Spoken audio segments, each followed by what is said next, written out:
బాలకృష్ణ గారి జాతకం తీసుకుంటే ఆయనది మిథున లగ్నమైంది.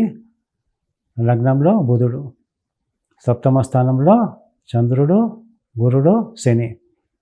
ఆయనకి గజకేసరి యోగం ఉంది. ద్వాదశంలో రవి శుక్రుడు ఉన్నారు.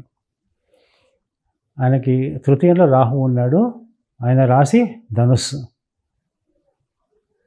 ఇప్పుడు ఆయనకు నడిచేది రాహు మహాదశలో శుక్ర అంతర్దశ, తర్వాత రవి అంతర్దశ వస్తుంది.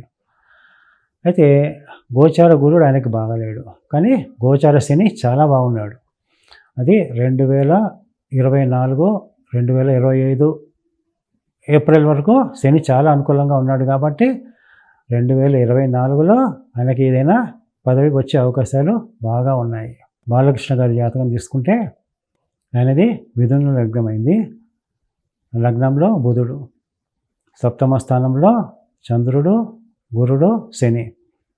ఆయనకి గజకేసరి యోగం ఉంది. ద్వాదశంలో రవి శుక్రుడు ఉన్నారు. ఆయనకి తృతీయంలో రాహు ఉన్నాడు. ఆయన రాశి ధనుస్సు. ఇప్పుడు ఆయనకు నడిచేది రాహు మహాదశలో శుక్ర అంతర్దశ, తర్వాత రవి అంతర్దశ వస్తుంది. అయితే గోచార గురుడు ఆయనకి బాగాలేడు, కానీ గోచార శని చాలా బాగున్నాడు. అది 2024, 2025 ఏప్రిల్ వరకు శని చాలా అనుకూలంగా ఉన్నాడు. కాబట్టి 2024లో ఆయనకి ఏదైనా పదవికి వచ్చే అవకాశాలు బాగా ఉన్నాయి.